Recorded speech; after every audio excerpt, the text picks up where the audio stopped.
those documents, we can move forward. What we're going to do to bring back confidence and transparency, we used to have it before. We don't have to do much else. We can bring back the transparency and accountability that this common sense conservative government used to have before 9 years of this corrupt Liberal NDP government. We're going to bring back the accountability. We're going to bring back a dollar for dollar law so that we respect the taxpayers' dollars, end the Liberal insider corruption, and let's bring back common sense to this country. Thank the honourable member. It is now time for statements by members. Déclaration de député. The honourable member for Humber River Black Creek. Thank you, Mr. Speaker. Well, the holidays are a time for celebration, but more importantly, it's a time to make sure we connect with each other. As we gather with our loved ones, we're reminded of the importance of community and the bonds that unite all of us. Whether we're sharing meals, exchanging gifts, or simply enjoying each other's company, these moments remind us of the power of community and support. This season is also a perfect opportunity to look out for one another, especially those who may feel lonely or in need, making sure that no one is left behind. I want to thank all of the groups and organizations in Humber River Black Creek, not only during this season, but throughout the year. Make sure that our community is well taken care of all the time. To all of my constituents in Humber River Black Creek and to my wonderful staff in Toronto and Ottawa and all Canadians, Merry Christmas and Happy New Year. And to all of my colleagues in the House, no matter what party, respect each other and have a very Merry Christmas. Happy birthday, Judy. The honourable member for Caribou, Prince George. Bravo. Thank you. Mr. Speaker, as the year draws to a close, I wanted to take a moment to wish all my friends, family, and neighbours in Caribou, Prince George, and colleagues in this House a very Merry Christmas. Christmas is a time for sharing joy and love, for appreciating the people who make our lives truly special, and for rejoicing at the birth of Jesus Christ. It's a time for family and friends, both near and far, a time for reflection, a reminder of hope and happiness that this season brings. I'm incredibly grateful for the moments that we've shared, the memories that we've created, and the strength shown through tough times. There's something magical about Christmas season, but more than anything, it's the people around us that make Christmas so meaningful. Wherever you are, and whoever you're with, I hope this Christmas fills your heart with warmth and peace. Merry Christmas and Happy New Year.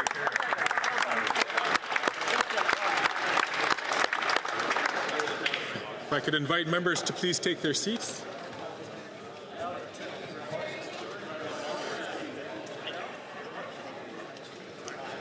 The honourable member for St. John's East. Mr. Speaker, I can tell you what every Newfoundland and Labrador family talked about at the dinner table last week, because on December 12th, the future of our province changed and a new course was charted.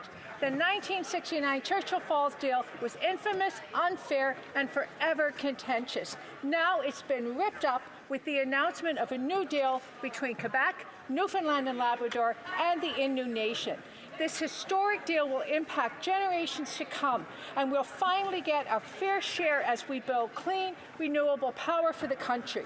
To all who have worked at home and in Quebec to bring this new Churchill Falls contract forward, thank you. As Premier Furey said, now a new generation will think of Churchill Falls with pride, not anger or shame. Well done, Premier. Well done. Great work. L'honorable député de Pointe-de-L'Île. The honourable member for La Pointe-de-L'Île. I'd like to acknowledge the excellent work of the Quebec Association of Asbestos Victims, the AVAQ, whose head office is located in La Pointe-de-L'Île, and some of whose members are here today. The AVAQ has mapped over 3,700 public buildings that have asbestos in them, including federal government offices. Many government offices. Given that federal regulations do not prevent the release of asbestos fibers during renovation work, this mapping enables workers in these environments to take action and demand compliance with occupational health and safety requirements. I'm proud to have supported this initiative, and I urge managers of public buildings to identify and locate their facilities that contain asbestos and to take steps to prevent the risk of their renovations causing occupational illnesses. Thank you to all the volunteers and the entire AVAQ team who've been working since 2017 to promote solidarity and self-help among asbestos victims.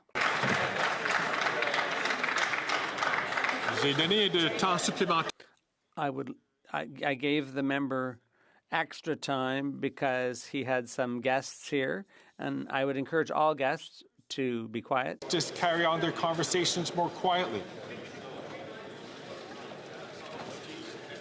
L'honorable député de Sac. The honourable member for Sackville, Preston, Chestercook. Thank you, Mr. Speaker, and don't worry. Here, and I've been getting into the Christmas spirit. I've been doing my Christmas shopping at some of the fantastic craft markets right across Sackville, Preston, Chestercook. Earlier this month, I had the pleasure of joining the community of Fall River for their annual Christmas tree lighting, and I enjoyed a pancake breakfast with Santa Claus and my grandkids during his visit, of course, to Beaverback Kizak Community Centre. To the volunteers of Sackville, Preston, Chestercook, and across Canada, thank you for your incredible generosity and stewardship. Your kindness, it truly embodies the spirit of the season. Happy holidays, everyone. Hunt fat.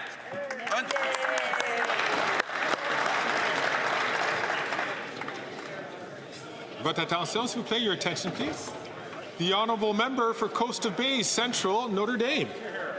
Mr. Speaker, I rise today to pay homage to the anniversary that unfolded on December 12, 1985 in the town of Gander that rippled across nations.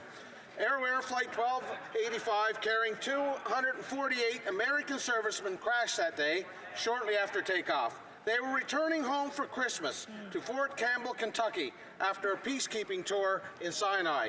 All aboard, including 8 crew members, perished. It remains one of the deadliest aviation disasters in Canadian history, a somber moment etched in the collective memory of both Canada and the United States.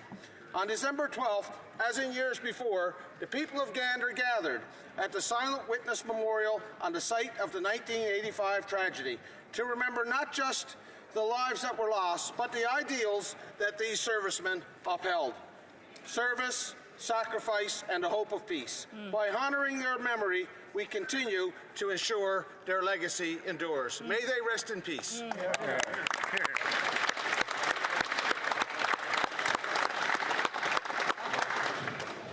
The honourable member for Markham Unionville. Mr. Speaker, as the holiday season approaches, I would like to take a moment to reflect on the spirit of unity and kindness that defines our great nation.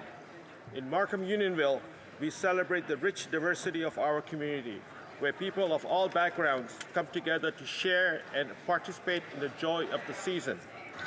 This is a time for family, for giving, and for valuing the connections that binds us all. The holidays reminds us of the importance of compassion and inclusivity, so let us carry this spirit to the new year and embrace the strength in our differences. On behalf of the people of Markham Unionville, I wish the House, their family, and all Canadians a joyous and peaceful holiday season. And to my family, my wife Monica, my son Andrew, Melissa and Ashley, Merry Christmas, and I hope Santa is good to all of you. Merry Christmas all. Good job. The honourable member for Winnipeg North. Yes, thank you, Mr. Speaker. You know, Canada has a very special relationship with the Philippines, Mr. Speaker. 75 years of diplomacy, and that is something that is worthy in terms of recognizing, because earlier this month, we actually had a large trade mission to the Philippines, Mr. Speaker. It was like businesses speed dating with other businesses, exploring people-to-people ties, and how that's going to make a difference not only for Canada, but also the Philippines, Mr. Speaker. These are the types of initiatives that make a difference. At the trade mission, we found out that Air Canada is going to have 4 direct flights from Vancouver to Manila return a week come April, Mr. Speaker. Again, this is good news for those that look to the Philippines in ways in which we can expand that relationship. Most importantly, Mr. Speaker, we have begun the discussion for exploratory discussions on a trade trade agreement. 2 thumbs up for the relationship between Canada and the Philippines. Thank you, Mr. Speaker. The honourable member for Calgary-Shepherd. This week we mark Yalda, an old Aramaic word marking Shao Chila Hanari. It marks the winter solstice, an ancient practice celebrated for thousands of years across Iran and surrounding states. It's also called Pomegranate Night by Kurds from Merjalat. Yalda falls on the longest night of the year and symbolizes the renewal of light over darkness, a time for reflection and hope. Yet in Iran, the light of Yalda represented is dimmed by the Islamic regime that continues to suppress free speech and women's rights. Recently, Parastu Ahmadi, a courageous singer, was arrested for performing solo and without the forced hijab at a caravanserai in Kavir National Park, defying those oppressive Islamic laws. Her courage echoes that of others like Armita Garavan and Jinia Amini, murdered by the regime, or Nilufar Hamedi and Narges Mohammadi, who continue to fight for justice. So to all those celebrating Yalda in Canada, Shao Chila Hanari Piruz, Jin Jiyan Azadi, Zen Zendagi Azadi. Wow.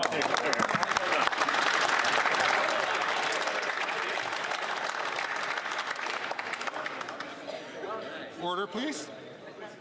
The honourable member for Sydney Victoria.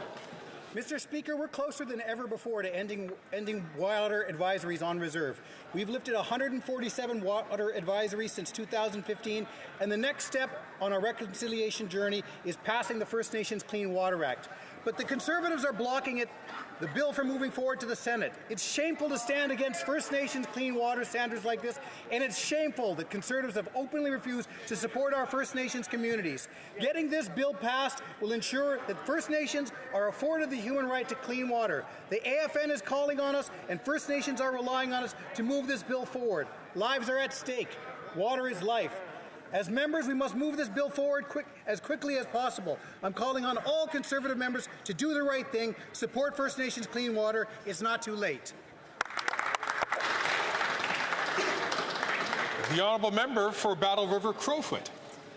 Mr. Speaker, the Liberals have been losing control for years. It's just been behind closed doors. But now they have lost control for all to see. The Deputy PM and Minister of Finance resigned today in a shocking move, saying that she no longer has the confidence of the Prime Minister, and left, nonetheless, on the day that she was planning on tabling a Titanic-sized deficit.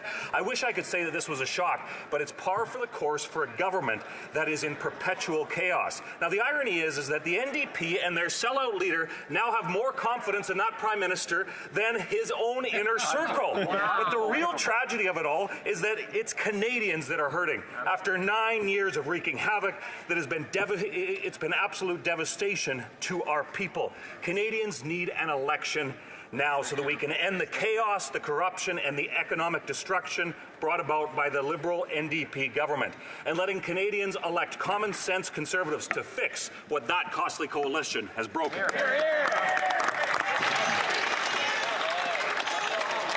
The honourable member for Peterborough-Kawartha. I'm mad at myself now for having once thought he is an honest and good person when in truth he would so casually lie to the public. That's a direct quote from former Liberal Cabinet Minister Jody Wilson-Raybould, who learned the Prime Minister is a performative and fake feminist. Yep. She resigned. It was just a week ago the Prime Minister stood on stage to tell women what a great feminist he is. And then today, we learned the Prime Minister told the first ever female finance minister to do as he says or lose her role. She resigned. Wow. Even the finance minister doesn't have confidence in the Prime Minister. Selena Cesar Chavez, former parliamentary secretary to the Prime Minister, felt reduced to a prop for the Prime Minister's image rather than valued for her voice. She resigned. How many women will the Prime Minister throw under the bus before the leader of the NDP pulls his pathetic support for this weak Prime Minister? That's right. Canadians are done. Call an election and get rid of this fake, feminist, narcissistic Prime Minister who is destroying this country and Canadians' lives.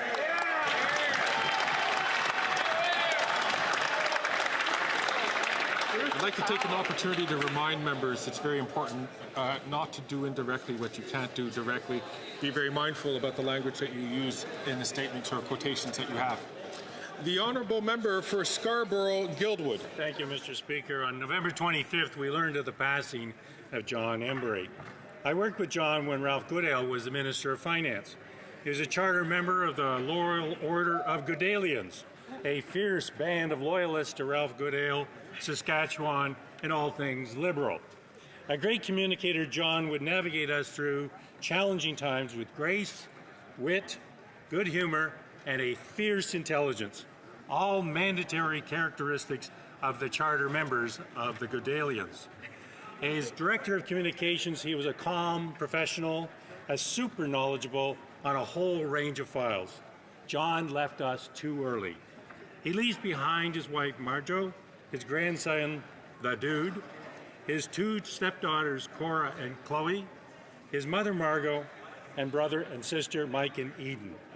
He was loved and cherished by his family and friends across the country, and he will not be forgotten. Thank you, Mr. Speaker.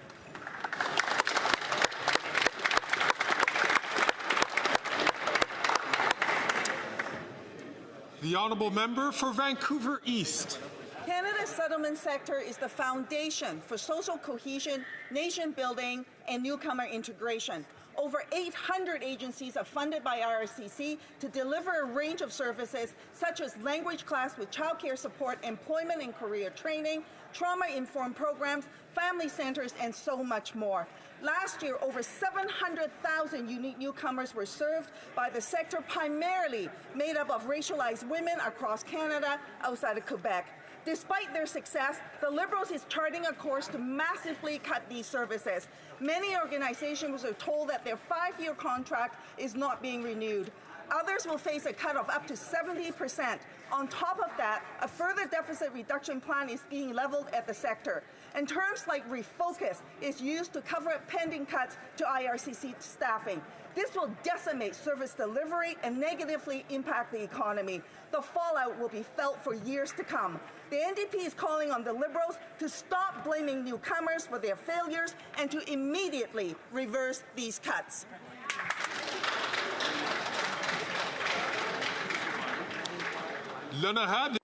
The Honourable Member for Berthier-Maskinongé. I'd like to highlight today the work of an extraordinary politician. Like a compass in a storm, she's always shown us the way forward. Her calm, competence, and attention to our needs have always been a source of great comfort. Our whip was perfect, guiding our destinies with a delicate yet firm hand. She's stepping down as whip to take care of her father, but happily she will be staying with us. In all aspects of her life, she is and always will be above reproach, dependable and generous. Stepping into her enormous shoes will be a colossal challenge, and without claiming to replace her, I will certainly ensure a smooth transition true to the rich legacy she leaves us. A united caucus that's above reproach, full of competent and on-point people who appreciate each other and work together for the collective good. To the member for Salaberry-sur-Roi, thank you for making the Bloc Québécois caucus the best ever, the best of them all. We love you, Claude.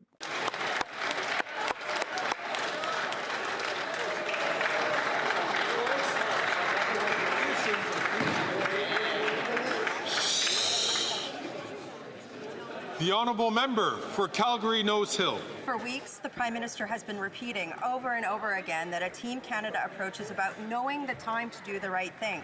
But he sure doesn't understand that point, does he? Multiple cabinet ministers have resigned, including the finance minister, on the day she was supposed to deliver the disastrous Liberal budget update. In her resignation letter, she said the government needed to issue costly political gimmicks and that the Liberals are focused on themselves and not working for Canadians. And yet the Prime Minister refuses to call an election.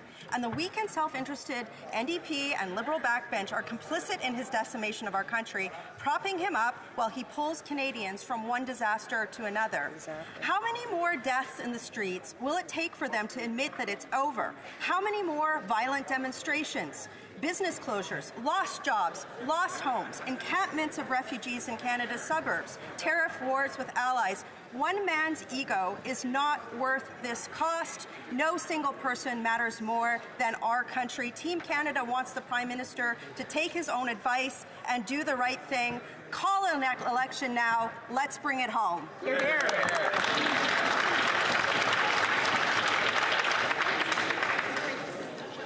I see that the honourable member from Dartmouth Cole Harbour is wearing his finery today, so I can only imagine what this is about. I'm certain all members will want to give their attention. The honourable member. Thank you very much, Mr. Speaker. I think we could all use a little chuckle today, so with that, I'm proud to deliver this year's Liberal Christmas roast. It was a week before Christmas. Conservative MPs were muzzled. Our investments in housing have old PP puzzled. Their party won't talk about foreign interference. For Christmas, will their leader get his security clearance? Dental care, child care, what more could there be? School food and pharmacare. Thanks to the NDP! They tore up our deal, they started to gloat. But guess what happened on the next confidence vote? Supply management and seniors. The Bloc has lots to say. I don't really understand, Mr. Speaker. Je ne parle pas français. To calm caucus rebels, we cut the GST. A small gift from the Liberals and me. Groceries are high, there's trouble with the mail. But we still have a chance to win Cloverdale? Now, Mr. Speaker, it's not a contest, so I don't mean to brag, but it's only our leader whose name is on a flag.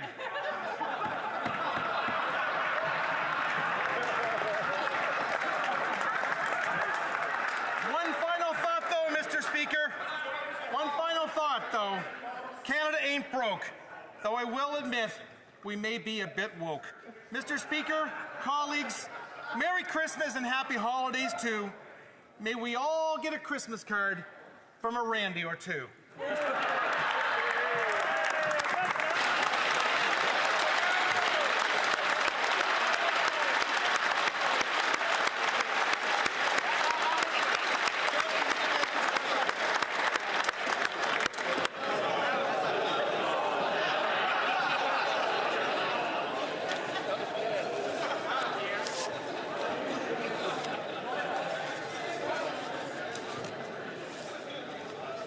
Oral questions. Questions orales. L'honorable. The Honourable Leader of the Official Opposition. Mr. Speaker, the Prime Minister has lost control, but he is clinging to power. We knew that he had lost control of the borders, of immigration, of spending, of inflation, of the cost of housing, but now he has lost control of his cabinet. The Vice Prime Minister, the Deputy Prime Minister, the Minister of Finance has stepped down, and she stepped down hours before presenting Canada's fall economic statement with an enormous deficit. When will we have an election? L'honorable leader du gouvernement à la Chambre des communes. Thank you, Mr. Speaker.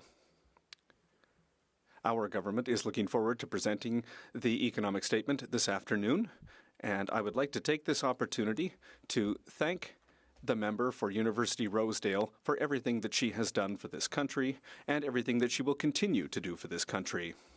Her accomplishments make quite a long list, and her place in history is assured, and we are very proud of everything that she has done for this government.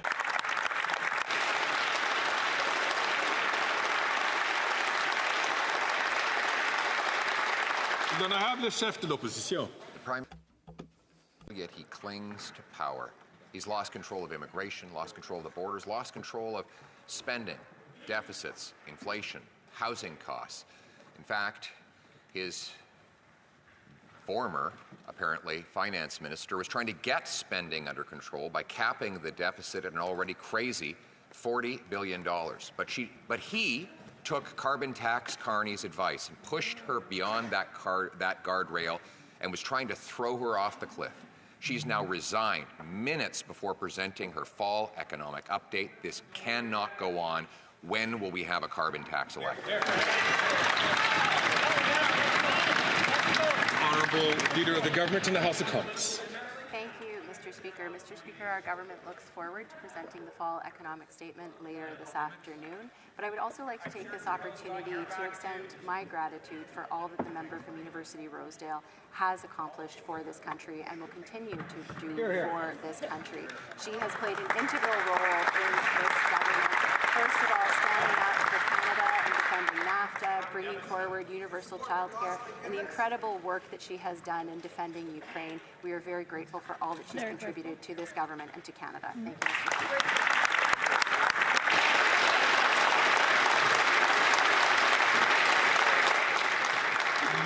Speaker. The Honourable Leader of the Opposition. For the Finance Minister. Who are you?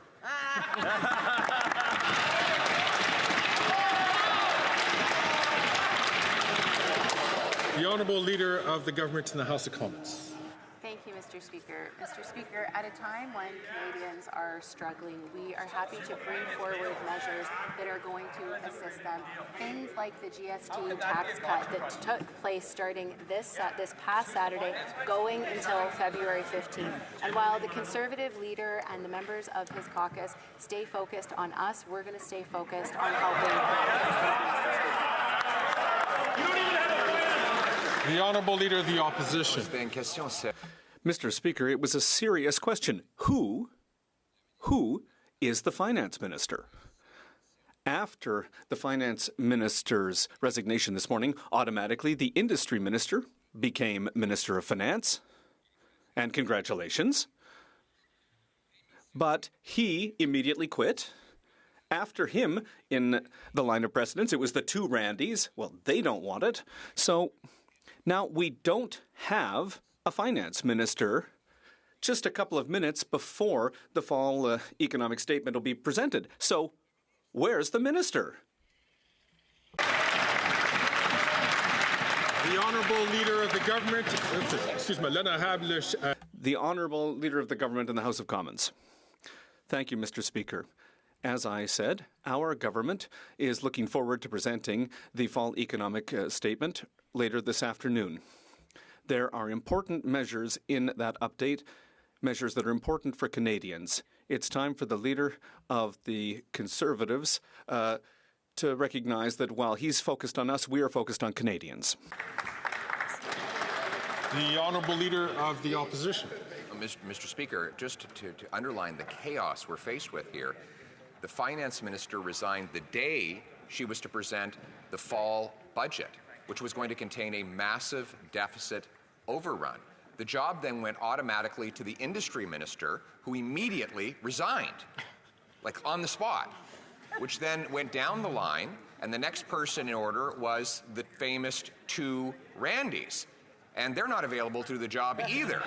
We're now less than 2 hours away from the fall economic update. Why won't the Prime Minister have the courage to come in here, present it himself, and put it for a confidence vote tonight?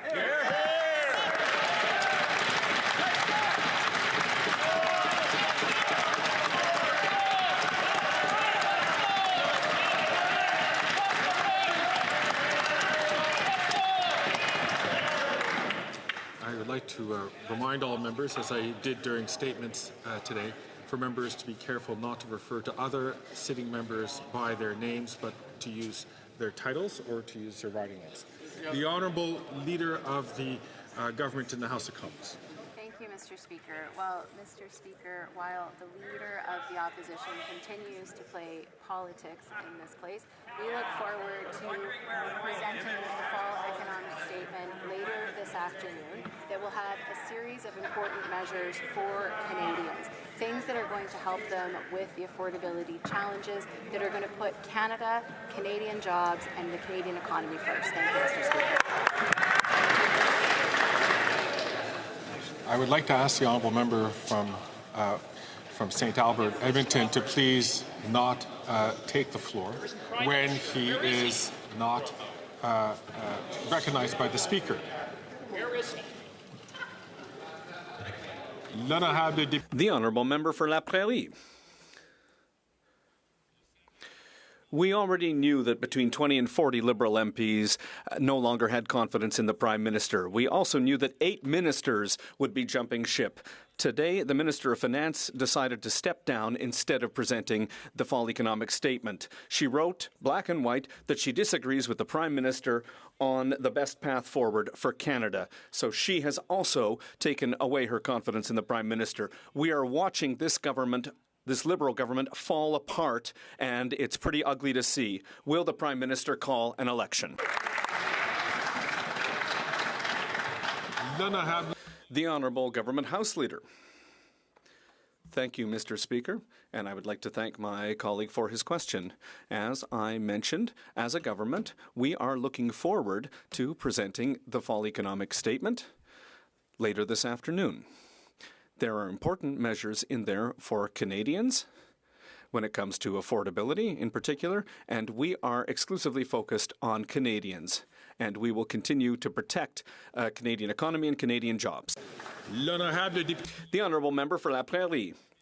The Deputy Prime Minister has quit because of the Liberals' electoral handouts. She said that Canadians know when we're working for them and when we're focused on ourselves. Mr. Speaker, people can see through their political games. Quebecers don't want these political handouts. Businesses don't want them. Even the Finance Minister doesn't want them. The only person who wants these is the NDP leader and the Prime Minister of Canada. Will they finally stop sabotaging Canada's economy for, so they can buy votes? The Honourable Leader of the Government in the House of Commons. Thank you, Mr. Speaker. And once again, I would like to thank my colleague for his question. Cutting the GST on essentials for Canadians is something that's important for many Canadians. And I've heard from many people in my riding who have said that this is something that is important for them. Restaurants, small and medium-sized businesses say that this is something that's important for them, and we are proud of having put that motion forward. The Honourable Member from Burnaby South. People can't afford their groceries. People can't find a home to call their own. And the Conservatives are laughing. Order! Order! Just another reference.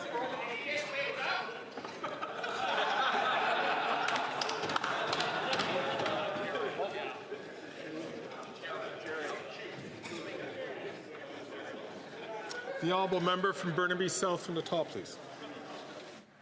Canadians literally cannot afford the groceries they need. They can't afford to find a home to call their own. And now Trump, buddies of the Conservatives, MAGA Conservatives love this guy, Trump is threatening hundreds of thousands of jobs in Canada. And the Prime Minister is more focused on himself, on infighting. The Prime Minister cannot remain in that position. Will he resign?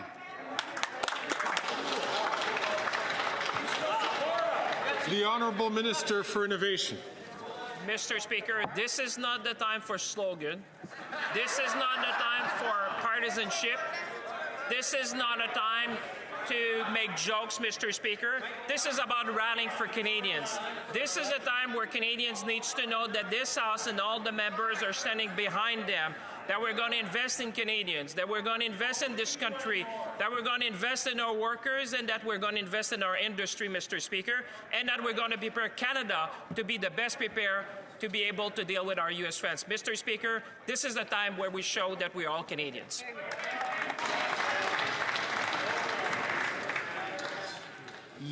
The Honourable Member for Burnaby South.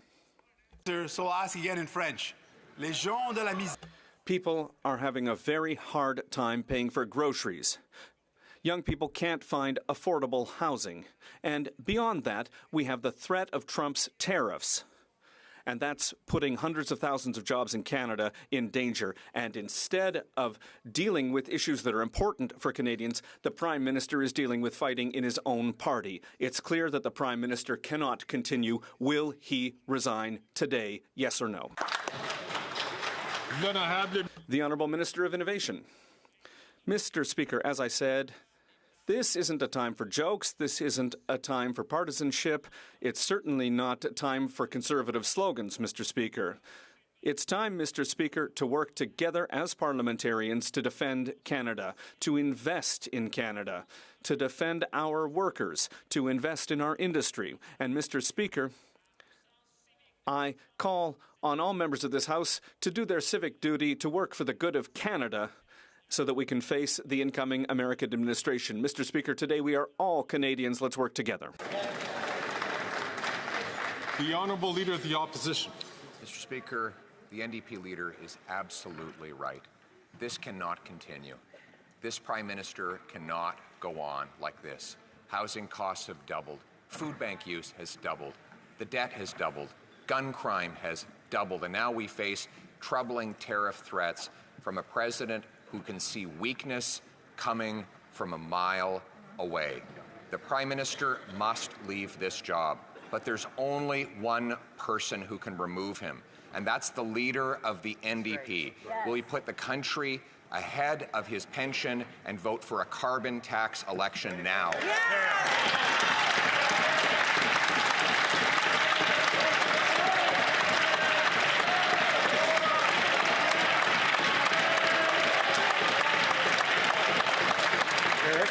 Eric?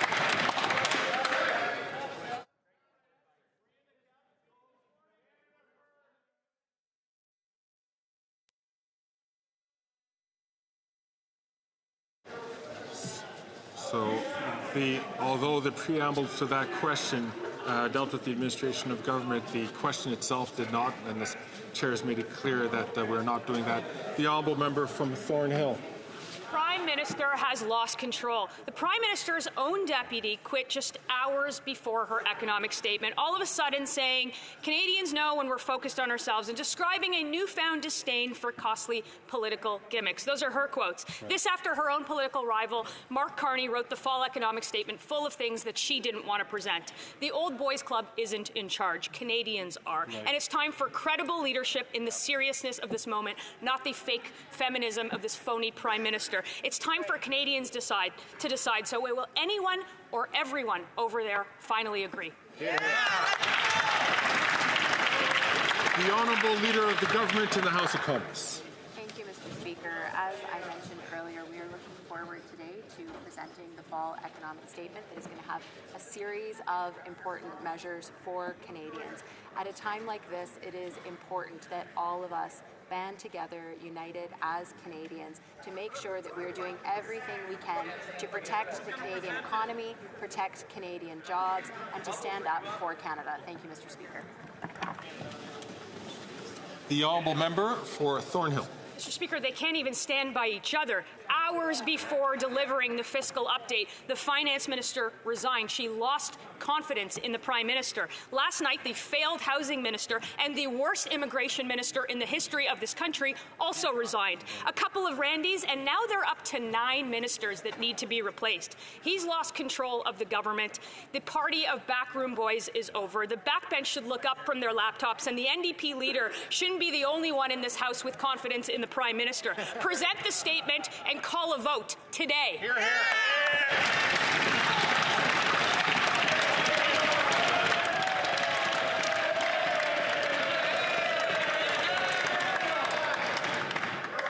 Again, I'm just going to, for the last time, order. Order. I'm going to ask members once again to remind themselves not to refer to members by their first names. The Honourable Minister for Housing, Infrastructure and Communities. Now, Mr. Speaker, I'm not sure who she's talking about, but I'm still here for now. I can guarantee you, Mr. Speaker, that there are two kinds of people who run for office in politics. There are people who want to do something, and there are people who want to be somebody. And I can tell you, on our side of the House, we want to do things. We want to build the houses to make sure families can afford to keep a roof over their heads.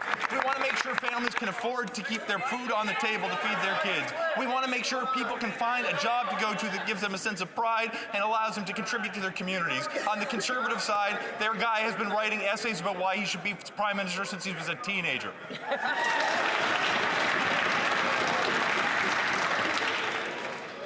The Honourable Member for Calgary Nose Hill. On Friday, the Prime Minister told Canada's first female finance minister but she was fired, but to keep sweet and present their wildly overspent budget on Monday so that he and an unelected man, Mark Carbon Tax Carney, wouldn't have to take the blame for their broken budget. He then, unbothered, released a video of him making cinnamon buns to get the women folks vote.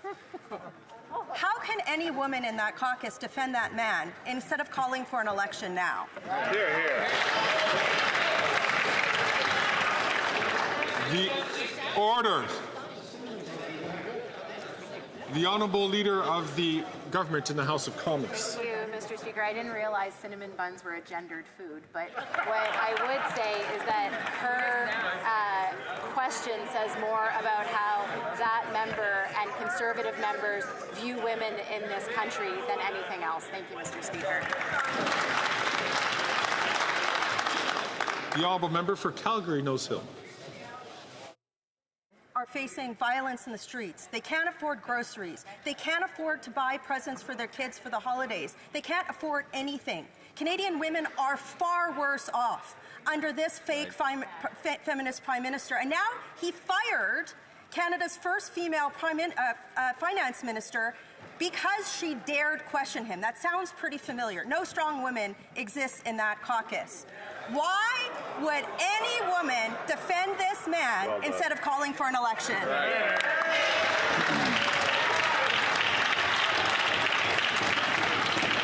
The Honourable Leader of the Government in the House of Commons. You know, Mr. Speaker, I have a lot of respect for that member opposite, but I think she's speaking from her own experience with the Leader of the official opposition when she said that she wasn't going to support him and then spent a year in the hinterlands, Mr. Speaker.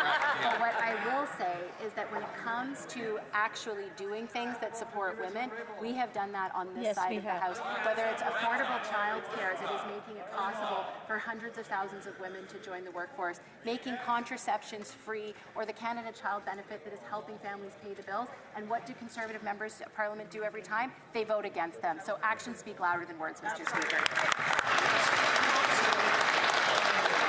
The honourable member for Wellington Halton Hills. Mr. Speaker, this Prime Minister has lost control. He's lost control of the economy. He's lost control of immigration.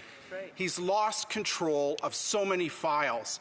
And now he's lost control of the government. It's long past time for an election. This Prime Minister has sat too long here for any good that he has been doing. In the name of God, will he go to Rideau Hall, call an election, and end the chaos?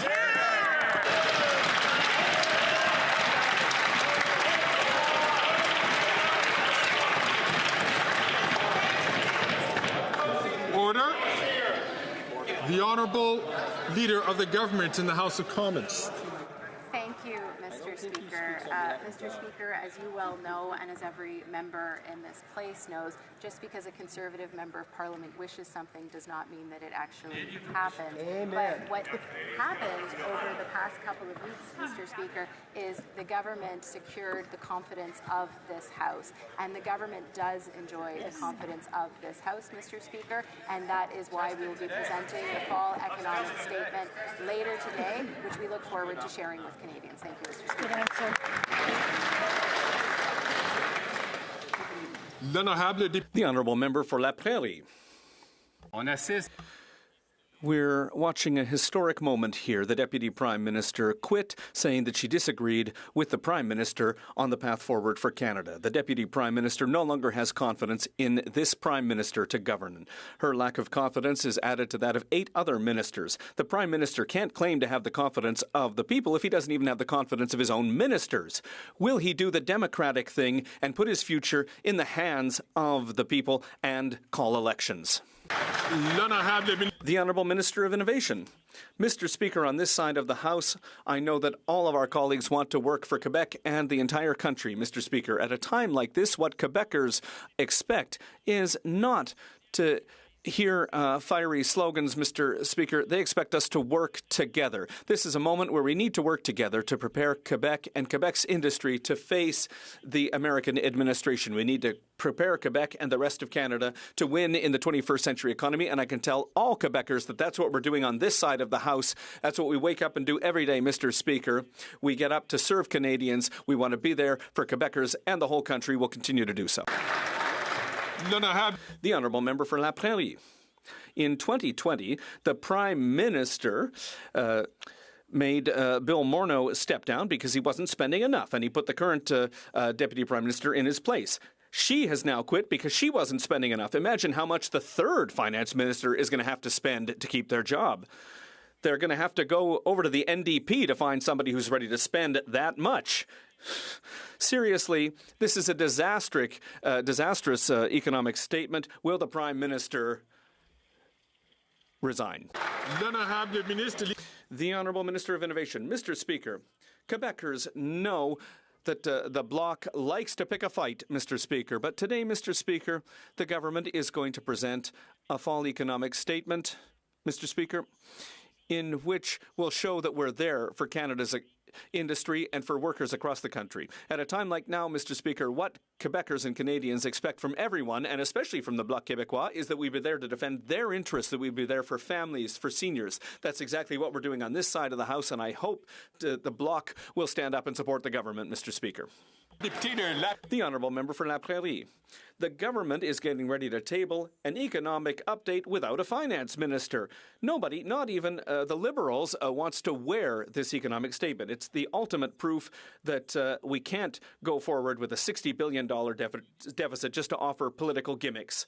A deficit for measures that neither Quebecers nor businesses have asked for.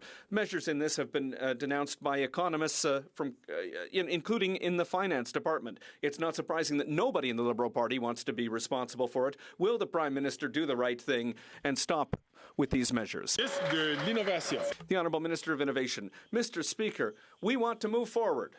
If the Bloc wants to go backwards, that's up to them. But on this side, we're going to go forward, Mr. Speaker. Why? Because families in Quebec, Mr. Speaker, who are watching us, need a government that's there for them, that's there for dental care, for kids, for seniors, for industry, for Quebec, for Canada. Mr. Speaker, on this side of the House, we'll continue to fight.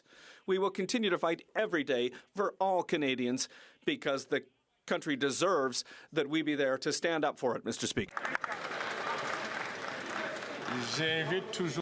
I would invite members to please not take the floor when other members have been recognized by the Speaker. The Honourable Member for Charlebourg-Saint-Charles. Mr. Speaker, everyone knows it. The Prime Minister has lost control. He's lost control of immigration. He's lost control of the cost of housing. He's lost control of his caucus. And finally, he's lost control of public spending. And he's lost the confidence of his Deputy Prime Minister and Minister of Finance. The Prime Minister's caused a huge amount of damage for Canada. We know it. Most Canadians know it. But now it's time to say enough. Can the Prime Minister please take his responsibility and call an election today? The Honourable Minister of Labour and Seniors. Mr. Speaker, the government later today will be presenting its economic plan. It's a solid plan for Canadians, which will ensure fairness, it will ensure good jobs, and it will continue to make sure that Canadians' economic interests are respected. The Honourable Member for Charlebourg-Saint-Charles. Mr. Speaker, I can't believe that the Minister believes the words he's saying. We know that this doesn't make any sense. The Finance Minister quit this morning because of this. She knows that none of this makes any sense. And the Finance Minister said that given the threat that we're facing, the way that we do it, that we deal with that will define us for a generation. We know that Canadians are smart. Will the Prime Minister call an election today? The Honourable Minister of Labour and Seniors. It's time, Mr. Speaker, to put that partisanship aside and to rally as Canadians together because Canada will have to face a protectionist threat from the other side of the border. And we are preparing for that, Mr. Speaker. We will have a solid plan, and I hope that we will be able to count on that member and his party when Canada will face that threat.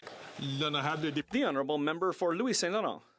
Mr. Speaker, what's happening is serious and it's unprecedented. The Deputy Prime Minister, the Minister of Finance, quit just a few hours before the fall economic statement.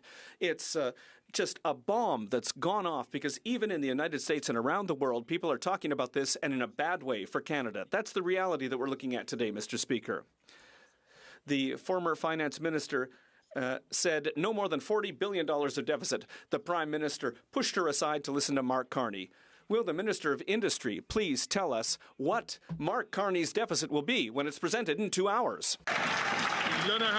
The Honourable Minister of Innovation. Mr. Speaker, I have a huge amount of respect for the member for Louis Saint Laurent. And as my colleague has already said, we will be presenting the fall economic statement later today, Mr. Speaker. A fall economic statement that'll be there for families. It's an economic statement that'll be there for workers, an economic statement that'll be there for industry, but also, Mr. Speaker, an economic statement that'll be important. And we're expecting that the Conservatives will be ready to support it so that we can face the threat from the United States, Mr. Speaker. Canadians expect better than slogans, Mr. Speaker. Canadians expect actions. Will the Conservatives have the courage to defend Canada and to vote with the government to prepare Canada for the future, Mr. Speaker? The honourable member for London Fanshawe. Mr. Speaker, I've heard that Liberals are a shiver, looking for a spine to crawl up, and we're seeing this play out in real time as they've let postal workers and, in fact, all workers down. At this time, when Canada Post CEOs got bonus after bonus while denying fair wages to its workers, this government continues to betray people and cave to corporate interests. As the former Deputy Prime Minister said, Canadians know when their government is not working for them, but working for themselves. New Democrats know where we stand. We stand up for workers every single day. When will this government do the same? The Honourable Minister of Labour and for Seniors. Mr. Speaker, Canada went through a 4-week postal strike where letter carriers, who we do thank for their service to Canadians and who I know we all have deep affinity for, were out for a very long time. Not only the government, but the Canada Industrial Relations Board has judged there to be a fundamental impasse in the negotiations. We have found an imaginative way forward, a way to get a collective agreement for Canada Post and its hardworking letter carriers, Mr. Speaker. The honourable member for Nanaimo Ladysmith. Mr. Speaker, they are not listening. The former Deputy Prime Minister said it best today. Canadians know when the government is working for them or for themselves. Well, the Liberals have made it clear where their focus lies. The Minister of Labour's out-of-touch response last week to postal workers is a slap in the face. They deserve safety at work and livable wages. People are tired of the Liberals and Conservatives siding with rich CEOs at their expense. Now Canadians want to know, will the Minister of Labour be the next to resign? Hear, hear. The Honourable Minister of Labour and for Seniors. Mr. Speaker, as that member well knows, postal workers and Canada Post were struggling to find a path forward at the negotiating table. It had gone on for 4 weeks. Canadians were quite rightly, whether they were in Indigenous or remote communities, whether they were small business persons, whether they were people expecting medicines, Mr. Speaker, we were being pressed to act. We found an imaginative way forward with an industrial inquiry commission. We will ensure that Canada Post operates for the holidays, Mr. Speaker, and we're glad that we did. Good, good. The honourable member for Winnipeg South Centre. Mr. Speaker, I rise today to talk about something that's on everybody's mind, and that is the Canadian Dental Care Plan. Mr. Speaker, 1 out of 4 Canadians skipped a visit to the dentist because of the cost. But thanks to the Canadian Dental Care Plan, more than 1 million Canadians now receive that care, and every day that number continues to grow. Mr. Speaker, applications for the Canadian Dental Care Plan opened for adults with a valid disability tax credit earlier this year. Can the Minister of Diversity and Inclusion please tell us how persons with disabilities are being helped by this important plan? Thank you, Mr. Speaker. The Honourable Minister for Diversity and Inclusion. Mr. Speaker, the Canadian Dental Care Plan is already saving Canadians an average more than $730 per year. This will help almost 200,000 persons living with disabilities access dental care. Mr. Speaker, we know this is making a huge difference in the lives of people on the ground. We also know, Mr. Speaker, dental care is health care, and we will continue to make sure Canadians are getting the support that they need. Thank you. The honourable member for Calgary Forest Lawn. This week, Prime Minister has lost control. Carbon Tax Carney wrote the fiscal update, filled it with poison pills, so he could blame the finance minister while pushing her off the fiscal cliff, so he can take her job and eventually the Prime Minister's job. The finance minister figured out the plan, so she resigned in protest. She said she no longer has confidence in this weak Prime Minister and Carbon Tax Carney's plan. If the Prime Minister's own caucus and cabinet don't have confidence in him, even though the leader of the NDP does, Why should Canadians?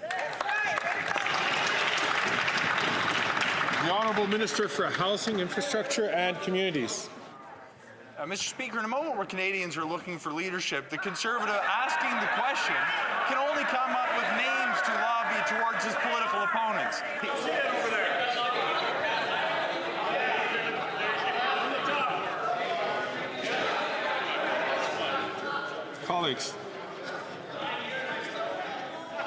Colleagues, it is very important for us to just hear the question and hear the answer. The Honourable Minister, from the start. From the top. Mr. Speaker, the very best that the Conservatives can offer to this conversation is name-calling, mudslinging, not solutions to the problems that Canadians are facing. When I talk to people at home, they want their governments to be focusing on creating good jobs to make sure people can afford to put food on the table. They want to make sure that governments are advancing policies to invest in health care and housing. They want to make sure we're doing more to protect the environment. Every time we put policies on the table to accomplish these ends, the Conservatives throw their hands up in the air, vote against, and just sling mud towards their opponents. That is not what people in my community want. It is not what Canadians deserve. We're going to advance solutions that introduce real and meaningful changes that will benefit people who live in this country. I'm just going to ask the Honourable Member from Dufferin-Caledon, please, to hold off on making comments while the other people have the floor. The Honourable Member from Calgary Forest Lawn. He's right. After 9 years of that incompetent minister and the Prime Minister, Canadians are looking for leadership. Carbon tax Carney's Canadian comeback fueled a fiscal feud for the former finance minister. Carney wrote the fiscal update, pushed insane inflationary spending, and brought in the 2-month tax trick while trying to blame the finance minister for taking Canada's finances off a cliff. Will he stop passing the blame on to women in his caucus and call a carbon tax election now so common sense Conservatives can give the power back to Canadians? The Honourable Minister for Housing, Infrastructure and Communities. Mr. Speaker, I was wrong before when I said all they had was name-calling. Apparently they have alliteration as well. But, Mr. Speaker, that is not going to put food on the table for people who need it in my community or his. It is not going to put a roof over the head of people who are vulnerable in this country. Mr. Speaker, if he wants to make this argument about whether women will be supported, I wonder if he has ever approached the leader of the Conservative Party about using hashtags to specifically attract the attention of men who hate women to support him online. I wonder if he's asked questions about why he's canceled the investigation as to who was behind it, or perhaps it's because he knows it was the Conservative leader himself.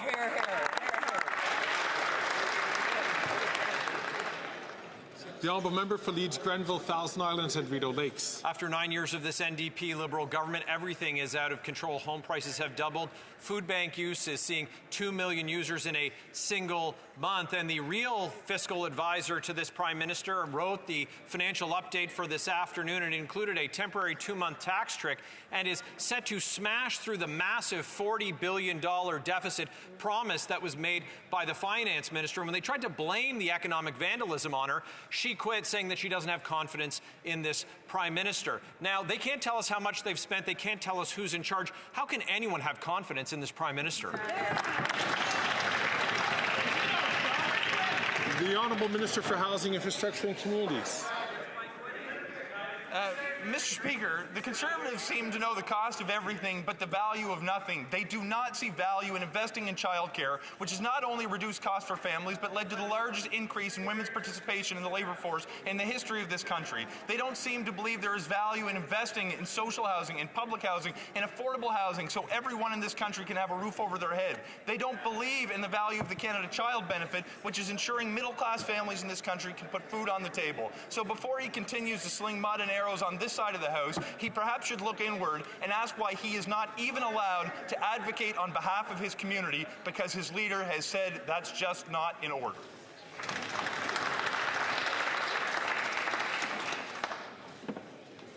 The Honourable Member for Leeds, Grenville, Thousand Islands and Rideau Lakes. Yeah, we talk about having confidence. This is coming from a minister who said just today that he's not going to continue to serve in the cabinet of that prime minister. Yeah. Just like the finance minister who said she doesn't have confidence, or the 7 other ministers over there, or the 1 in 5 Liberal MPs who said they don't have confidence in this NDP Liberal prime minister who broke housing, who broke immigration, who broke our finances in this country.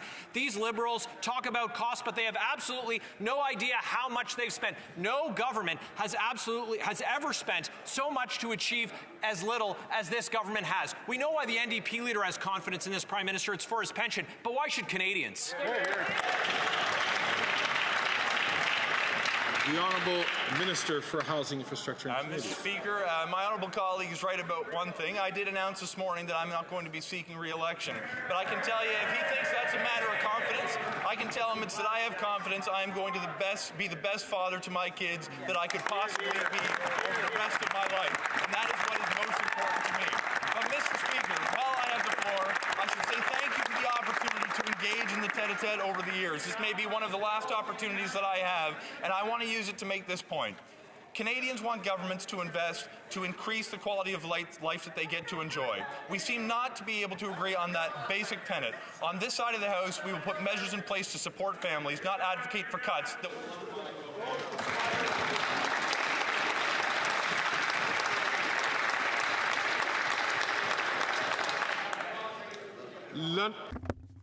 The Honourable Member for Berthier-Masquinongé. I would like to quote the Deputy Prime Minister: Canadians know when we're working for them, and they know when we're focusing on ourselves. Mr. Speaker, she's right. 71% of Quebecers believe that the GST vacation and the Prime Minister's cheque are electioneering measures. Democracy loses out as a whole when so many Quebecers believe that a Prime Minister is trying to buy them off. Will the Prime Minister finally realise that there is a limit to putting Liberal priorities ahead of the common good? The Honourable Minister for Innovation. Mr. Speaker, we have no lessons to learn from the Bloc Québécois. If the Bloc were truly here for Quebecers, they would vote for their best interests.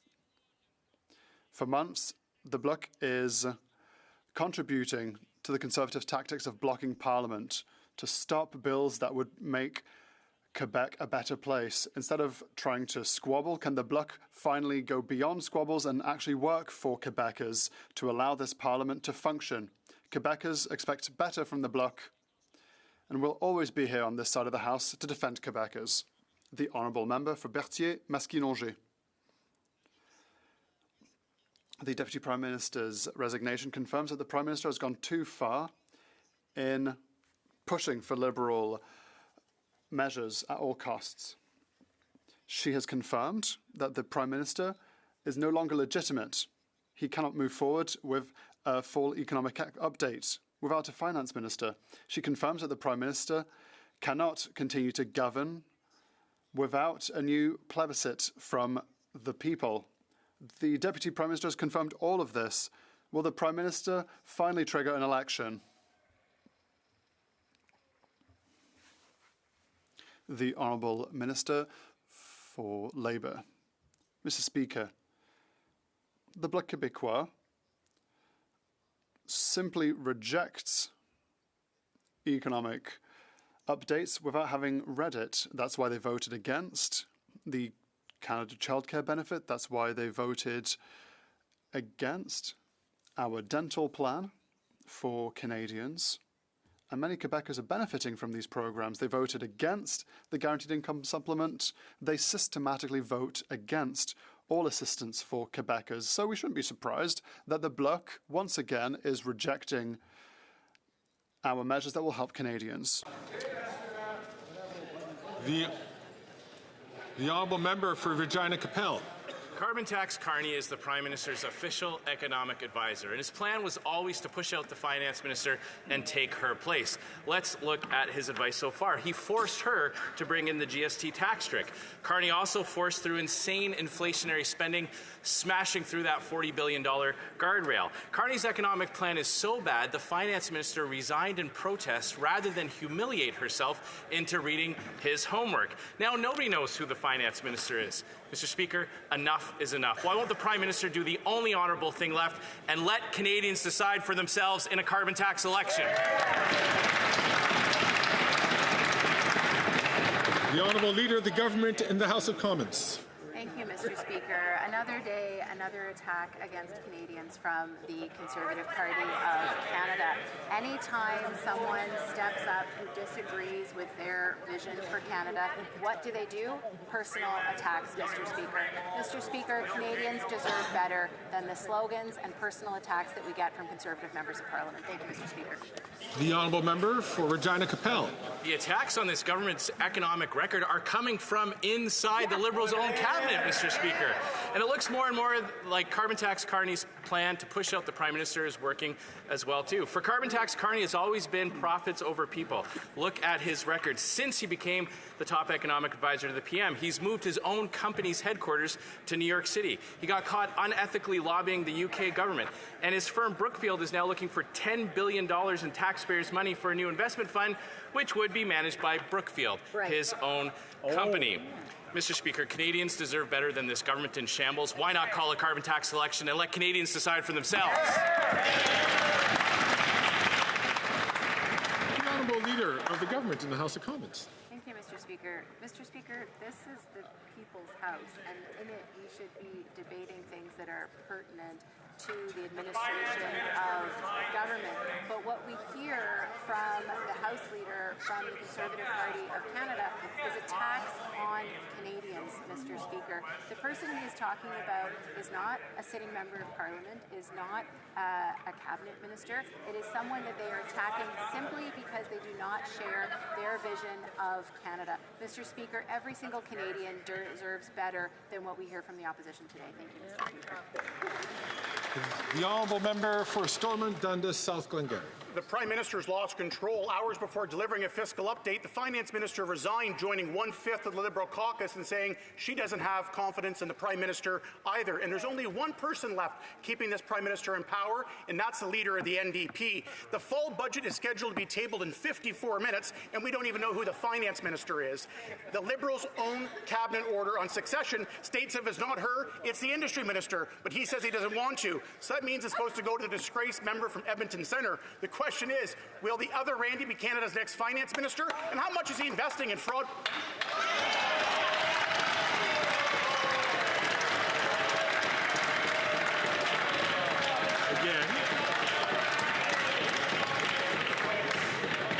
Again, I've asked members to please not do indirectly what they can't do directly by referring to a member by their first name. The Honourable Leader... Order! The Honourable Leader of the Government in the House of Commons. Thank you, Mr. Speaker. Again, all we see from Conservative members of Parliament is personal attacks and mudslinging against Canadians. Mr. Speaker, what we all need to be doing right now is standing united for our country, making sure that we are protecting the Canadian economy, Canadian jobs, and making things a little bit easier for Canadians. We look forward to presenting the fall economic statement later this afternoon. Thank you, Mr. Speaker. The Honourable Member for Halifax West. Speaker, our government takes the safety of children seriously. That's why we put forward a comprehensive plan to bring Canada into the 21st century and change our online world, making it safer for kids and better for all. The Conservatives are blocking the plan and they're standing in the way of a better future for our kids online. Parents want the Online Harms Act. Experts want the Online Harms Act. Can the Minister of Justice explain why C-63 must be passed to keep our kids safe? The Honourable Minister of Justice and Attorney General. Mr. Speaker, last week I asked for unanimous consent to split the Online Harms Act and advance the child protection measures as soon as possible. Every single party got on board except for the Conservatives. Mr. Speaker, the Conservative Party said no. to forcing the removal of child sexual abuse material from the internet. They said no to Amanda Todd's mother, Carol. They said no to Rehtaeh Parsons' mother and all the other parents who are begging us to act. While Conservative inaction keeps child sexual abuse material online, on this side of the House, the government will continue to fight for victims, parents and kids to keep them safe. The honourable member for Mégantic-l'Érable. The Prime Minister has completely lost the plot. He's lost control of immigration, of our borders, of public finances. He's also lost the confidence of 20 or 40 members of his caucus. He's lost the confidence and trust of his right-hand woman, the former Minister of Finance. The Prime Minister has lost everything. Will he finally let go and trigger an election so that Canadians can take back control of their future? The Honourable Minister for Immigration. For Innovation, rather.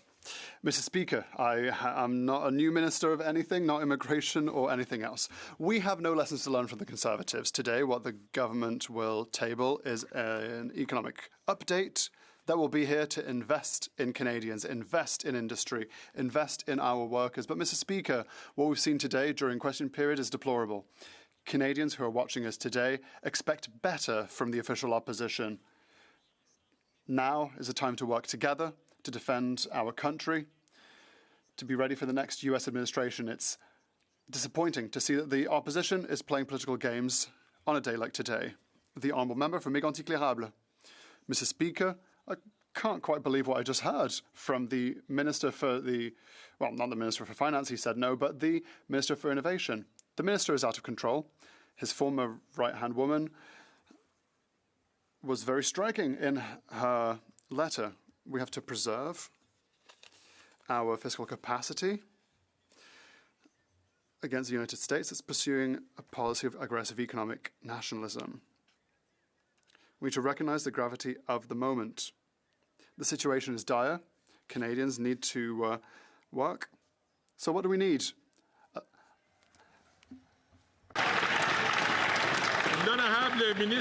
The Honourable Minister for Labour and Seniors. Mr. Speaker, it's not by shouting slogans that this member will claim to create unity in our country.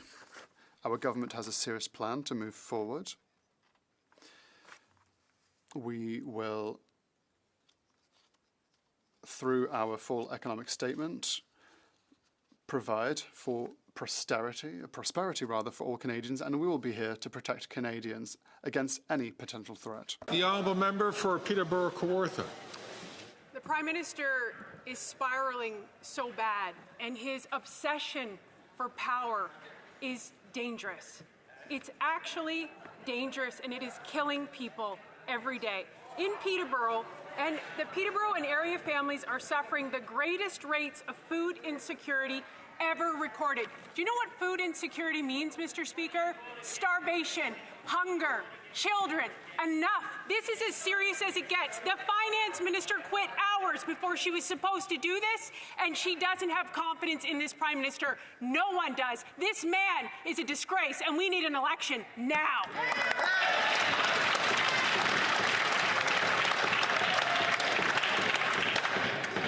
Ask member, please, to be very judicious in referring to any member in this place. Order. Order. The Honourable Minister for Families, Children and Social Development. Thank you, Mr. Speaker. On this side of the House, we've made investments to ensure that Canadians, including those in Peterborough-Kawartha, have the support that they need, whether that be through affordable childcare, whether that be through an HST holiday, Mr. Speaker. The people of Peterborough-Kawartha can rely on us, can know that we on this side of the House will fight for them when their Member of Parliament will do everything they can to oppose these supports.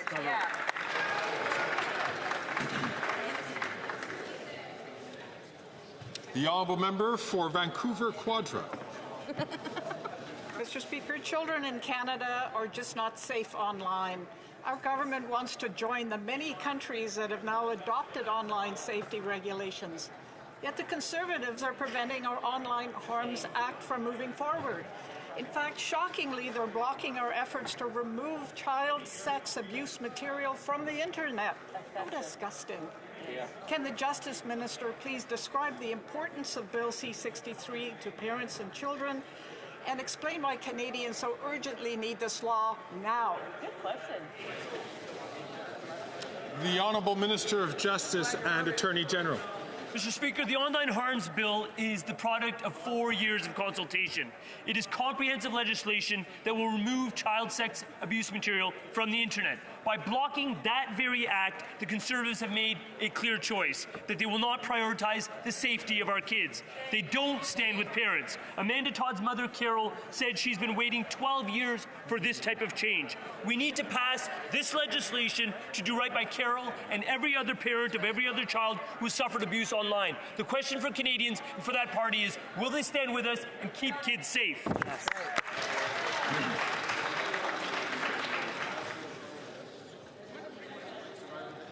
The Honourable Member for North Island Powell River. The Marriage After 60 pension clause is dated, sexist, and unfair. All parties agree it should be eliminated. But the Liberals have sat on their hands and let veterans and their spouses down. The Liberals' former deputy leader said it best: Canadians can tell when the government is focused on themselves and not on real people. And failing to remove this clause proves it. When will the Liberals stop labeling women gold diggers and get rid of this archaic, sexist clause? Hear, hear. The Honourable Minister for Veterans Affairs. Thank you very much, Mr. Speaker. I'd like to thank my colleague for her question and also to take a moment to thank the members of the Canadian Armed Forces for their service. Mr. Speaker, when a person serves in the military, we all recognize that their family serves with them. Our government is sensitive to the situation of widowed spouses who have married veterans after the age of 60, and our government is committed to improving and supporting members of their family as we move forward. Thank you so much, Mr. Speaker. The Honourable Member for Saanich Gulf Islands. Thank you, Mr. Speaker. And my last question in 2024, I think of the IPCC report. I'm sorry. Yes, I mean, colleagues, really. I'd like to just hear the Honourable Member. She's at the far end of the room. It's difficult for me to hear, and I would like her to please start again. The Honourable Member. Thank you, Mr. Speaker. In my last question in 2024, I think of the IPCC Sixth Assessment Report that if we do not globally reduce emissions dramatically, peak before and see dramatic reductions at the latest, this is a quote, at the latest before 2025, we will shoot way past the Paris Agreement targets, way past 2 degrees Celsius, and face climate disaster. I think of the words in that film, The Age of Stupid. What were we thinking? To avoid the opportunity to save ourselves when we had the chance. Can the Honourable Minister give us any excuse, but perhaps this question period answers its own question? The Honourable Minister for the Environment and Climate Change. Thank you, Mr. Speaker. I thank the honourable colleague for her question. I would like to remind her that everything we've done since we've been in power in 2015 has meant a 43% decline in emissions in Canada, Mr. Speaker. Greenhouse gas emissions are at their lowest level in 25 years, 27 years, in fact, Mr. Speaker. Our plan is working. We're helping the economy, we're creating jobs, and we're fighting pollution.